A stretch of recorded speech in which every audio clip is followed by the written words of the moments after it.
天宗原来藏在这儿啊！ Singkat cerita, Tang San membawa mereka berdua ke sekte langit luas untuk menemui ketua sekte dan para tetua. Setelah bertemu, Tang San memperkenalkan Xiao Wu kekasihnya, beserta Lu Go, pandai besi yang terhebat. Sesaat, ketua sekte alias pamannya di sana bertanya alasan kenapa Tang San mendirikan sektenya sendiri, padahal ia murid dari sekte langit luas. 你和唐门是什么关系？门是我创建的。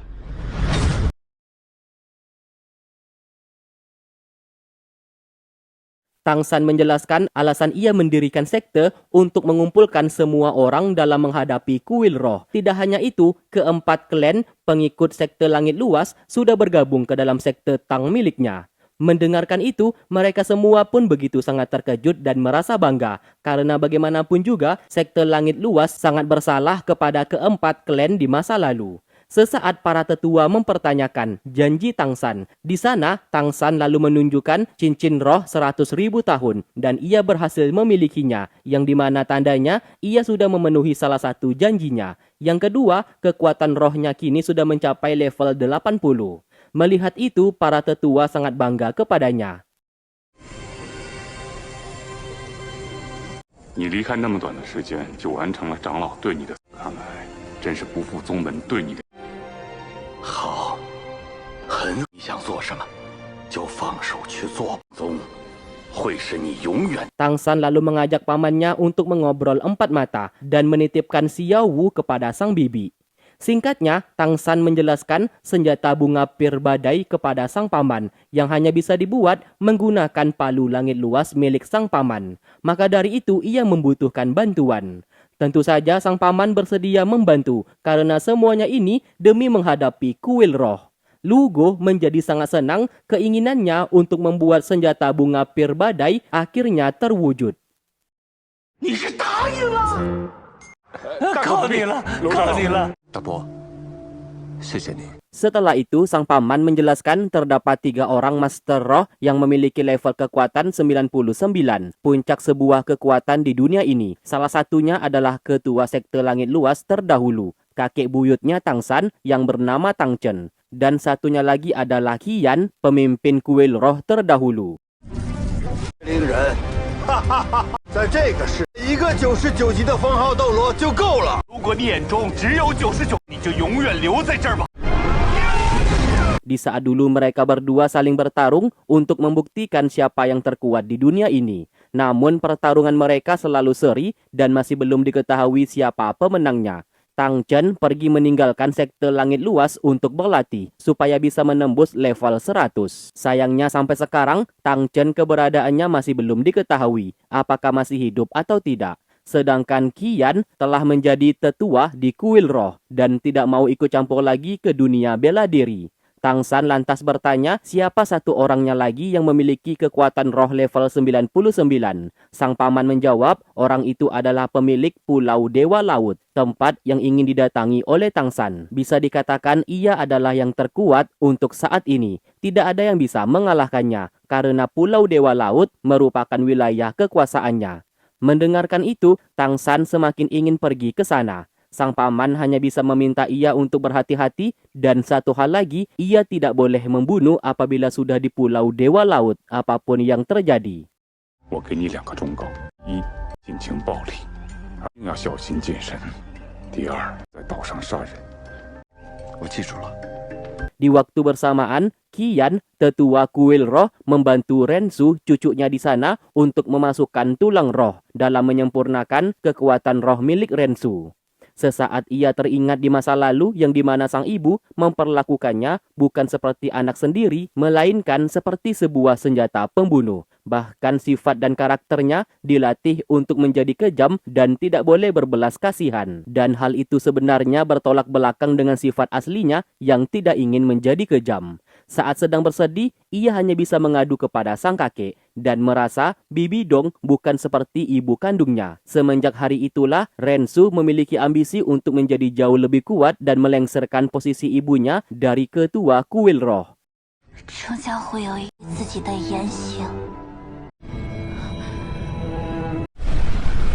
Kembali ke masa sekarang, Rensu akhirnya berhasil memasukkan tulang roh tersebut ke dalam tubuhnya.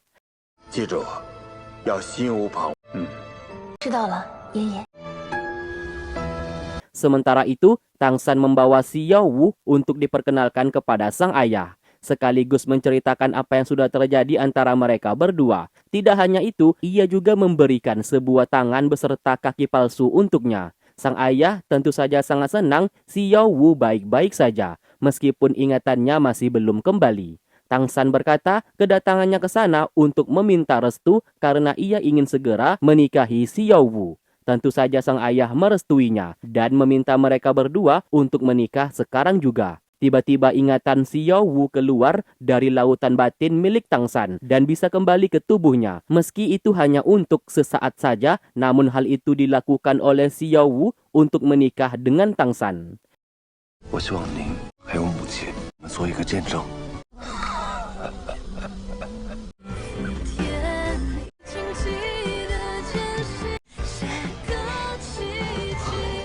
小三，我跟你的母亲，你们两个一生一世不离不弃。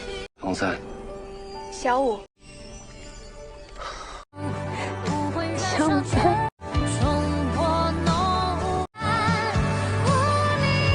Singkat cerita, saat kembali, teman-temannya langsung menyambut mereka berdua, bahkan sudah mempersiapkan sebuah kamar untuk Tang San bersama Xiao Wu karena sudah resmi menikah. Mereka pun ikut bahagia akan hal tersebut. 老师， Tak lama kemudian, Xiao Gang datang ke sana. Selain memberikan selamat kepada Tang San, ia membawa perintah untuk memanggilnya karena Kaisar Negara Tiandao menyuruh ia untuk datang ke istana. 陛下想请你入宫。唐宗主，听说 Ternyata Tang San dipinta oleh Kaisar untuk menjadi guru pribadinya Subing. Kedepannya, negara Tiandao akan menjadi pemasok uang dan apapun yang dibutuhkan oleh sekte Tang miliknya. Mendengarkan itu, Tang San tentu saja bersedia melakukannya. Sebagai ucapan terima kasih, Kaisar memberikan sebuah barang pusaka, yaitu piramida laut luas yang sangat berguna untuknya. Tang San sempat bertanya kegunaan barang tersebut, namun Kaisar tidak memberitahukannya, karena nanti ia akan tahu dengan sendirinya. 他应该能为你提供一些帮助。只要唐三在，尽全力辅佐殿下，更加强盛。 Saat kembali, ia pun segera memeriksa piramida laut luas. Tiba-tiba, kekuatan roh miliknya seperti diserap dan merasakan sakit kepala sehingga pingsan di tempat.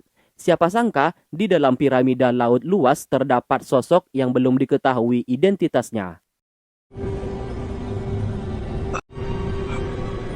怎么会这样？好像涌入了一股神秘力量，我甚至感觉到有。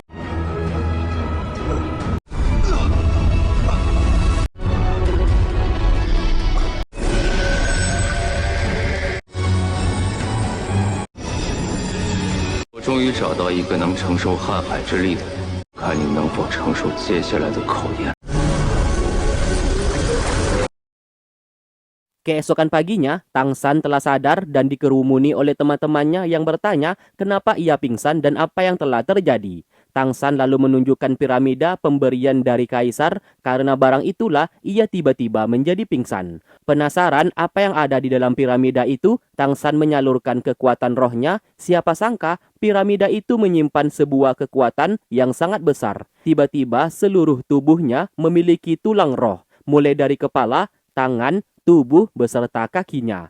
Melihat itu, semua teman-temannya tentu saja merasa sangat terkejut.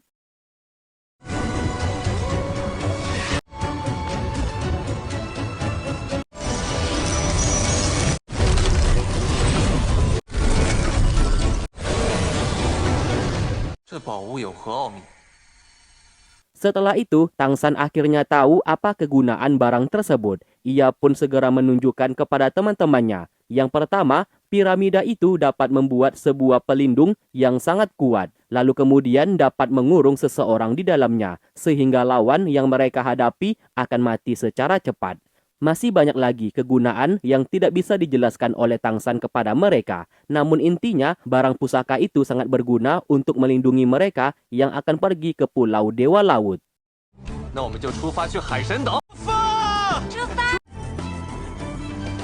Singkat cerita, mereka semua pun berpamitan kepada sang guru, meskipun guru Erlong masih belum rela mereka untuk pergi karena sangat berbahaya, namun ia juga tidak bisa melarang karena Tang San dan kawan-kawan sangat keras kepala. Mereka semua pun lantas berpisah. Tang San berjanji akan melindungi teman-temannya dan kembali dengan selamat. 老师们，保重，保重。保重，保重。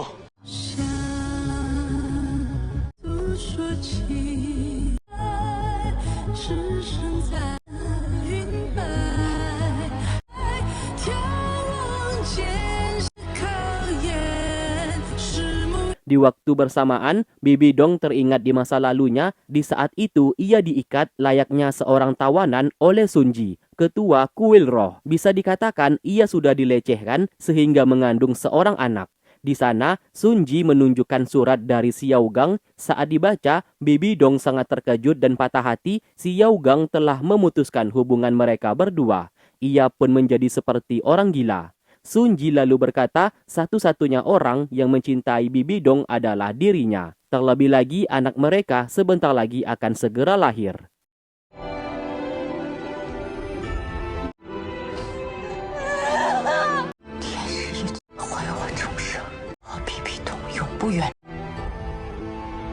Secara kebetulan, Xiao Gang juga menceritakan kisahnya bersama Bibi Dong kepada Frender. Di saat dulu, ia mendatangi kuil roh dan mengajak Bibi Dong untuk pergi bersamanya. Karena ia tahu Bibi Dong hidup tertekan di kuil roh. Bibi Dong justru menolak pergi bersamanya dan berkata ia ingin menikah dengan ketua kuil roh. Seketika, hati Xiao Gang hancur berkeping-keping saat mendengarkannya. Tidak hanya itu, Bibi Dong juga memaksa ia untuk menulis sebuah surat perpisahan supaya Bibi Dong bisa menunjukkan surat tersebut kepada Sun Ji, ketua kuil roh, kalau mereka berdua ini tidak ada hubungan apa-apa lagi.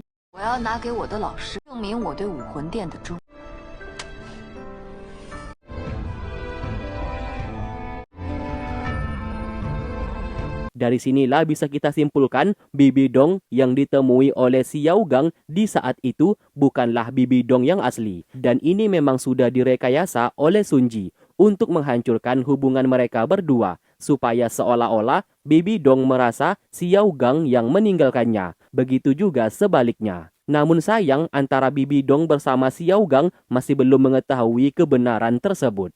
Di sisi lain, Hulena mendapatkan informasi Tang San dan kawan-kawannya sudah berangkat dan hendak pergi ke Pulau Dewa Laut. Sama saja itu mencari mati.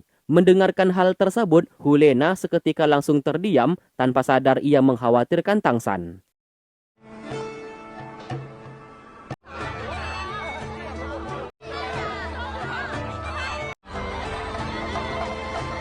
Singkatnya, Tang San dan kawan-kawan telah tiba di kota laut luas. Kota itu begitu ramai penduduk, yang merupakan Master Roh bagian laut. Master Roh dibagi menjadi beberapa bagian, yang sering kita kenal adalah Master Roh bagian darat, seperti Tang San dan kawan-kawan. Dan bagian laut, yaitu orang-orang yang berasal dari kota laut luas. Kekuatan orang-orang Master Roh laut berpangku kepada air. Tiba-tiba Tang San dihadang oleh seseorang yang mengaku sebagai kapten kapal yang bisa menjadi tour guide bagi turis asing yang datang ke kota tersebut. Ia akan memandu mereka semua dan memperkenalkan tempat apapun yang ada di sana. Karena mereka memang membutuhkan sebuah informan, Tang San bersedia membayarnya untuk menjadi tour guide mereka. Saat sedang makan, kapten kapal di sana yang bernama Kapten Hai menjelaskan apabila ingin berpergian menggunakan kapal, mereka wajib mengikuti sebuah kompetisi pertarungan. Pemenangnya akan diberikan sebuah pelakat. Dan pelakat tersebut berguna untuk mereka melakukan apapun di kota laut luas. Apabila tidak memiliki pelakat itu, Tang San dan kawan-kawan yang dianggap sebagai turis asing dilarang menggunakan ataupun menyewa kapal. Mendengarkan itu, mereka semua pun segera pergi ke arena pertarungan. Yang turun bertarung kali ini adalah Hong Jun bersama Bai Chen. Mereka pun berhadapan dengan pemenang berturut-turut di arena tersebut, yaitu dua pemuda bersaudara yang terhebat di kota laut luas. Hong Jun bersama Bai Chen segera menggunakan sayap mereka untuk terbang ke atas. Siapa sangka kedua pemuda di sana menggunakan air sebagai sumber kekuatan mereka dan menciptakan sebuah segel pelindung yang dapat menguras kekuatan roh milik Hong Jun bersama Bai Chen. Secara perlahan, pertarungan sengit pun terjadi. Sebenarnya Hong Jun dan Bai Chen sangat dirugikan di dalam pertarungan ini. Hong Jun tentu saja tidak akan membiarkan kekasihnya sampai terluka. Maka dari itu ia mengerahkan seluruh kemampuannya tanpa memperdulikan resiko yang akan ia terima.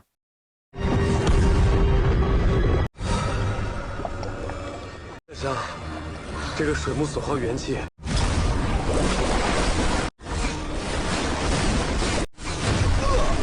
今天就把你们贬黄流星雨。